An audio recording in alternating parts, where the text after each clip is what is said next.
ಮನೇಲಿ ಇವತ್ತು ಮಂಗಳೂರು ರೀತಿಯಲ್ಲಿ ಹೊಸೂರ್ ಬನ್ಸ್ ಅಲ್ಲ, ಅದು ಮಂಗಳೂರು ಬನ್ಸ್ ನಮ್ಮ ಮನೇಲಿ ಮಾಡಿದ್ದೀವಿ. ಅದು ನಮ್ಮ ಮನೆಯ ಬನ್ಸ್ ತುಂಬ ಚೆನ್ನಾಗಿದೆ.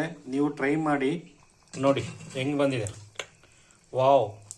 ಇದ್ರ ಜೊತೆಗೆ ವೆಜಿಟೇಬಲ್ ಸಾಗ್.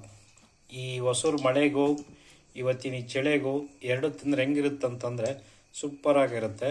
ಬೆಳಿಗ್ಗೆ ತಿಂದರೆ ತುಂಬ ಚೆನ್ನಾಗಿರುತ್ತೆ. ಯೂಶಲಿ ಮಂಗಳೂರಲ್ಲಿ ಇದು ಸಿಗುತ್ತೆ. ಇವತ್ತು ಮಂಗಳೂರಲ್ಲಿ ಸಿಗೋದು ಬನ್ಸು ನಮ್ಮ ಮನೇಲಿ ಸಿಗ್ತಾ ಇದೆ. ಹೊಸೂರು ಬನ್ಸ್ ಅನ್ರಿ ಅಥವಾ ಮಂಗಳೂರು ಬನ್ಸ್ ಅನ್ರಿ. ನೋಡಿ ಹೆಂಗೆ ಉಪ್ತಾ ಇದೆ. ವಾವ್! ಅದನ್ನು ಹಂಗೆ ಹಿಂಗಂದು ಉಲ್ಟಾ ಹಾಕಿ ಮೇಲೆ ಸ್ವಲ್ಪ ಎಣ್ಣೆ ಹಾಕಿ ಮನೆಯೆಲ್ಲ ಪರಿಮಳ. ಮಂಗಳೂರು ಬನ್ಸ್ ಪರಿಮಳ ತುಂಬ ಚೆನ್ನಾಗಿದೆ ನೋಡಿ. ಚಂದ ಇದೆ. ದೃಷ್ಟಿ ಬೀಳಂಗೆ ಆಯ್ತು ನೋಡಿ ಇವತ್ತು. ಹಳೆಯಾಳದಲ್ಲಿ ಸುವರ್ಣ ಅಂತ ಇದ್ರಲ್ಲ, ಅವ್ರು ಹೇಳ್ಕೊಟ್ಟಿತ್ತು. ಓಕೆ, ಇದು ನಾವು ಮೈದಾದಿಂದ ಮಾಡಿಲ್ಲ, ಹೆಲ್ತಿ ಫುಡ್, ಗೋಧಿ ಹಿಟ್ಟಿಂದ ಮಾಡಿದೆ. ಅದ್ರ ಜೊತೆಗೆ ವೆಜಿಟೇಬಲ್ ತರಕಾರಿ, ಫುಲ್ ವೆಜಿಟೇಬಲ್ ಸಾಗು ನೋಡಿ. ಕೈಲೇ ತಟ್ಟೋದು, ಯಾವುದೇ ಶ್ರಮ ಇಲ್ದಲೆ ಮನೆಯಲ್ಲೇ ಮಾಡ್ಕೊತೀನಿ. ಆರೋಗ್ಯವಾಗಿರಿ.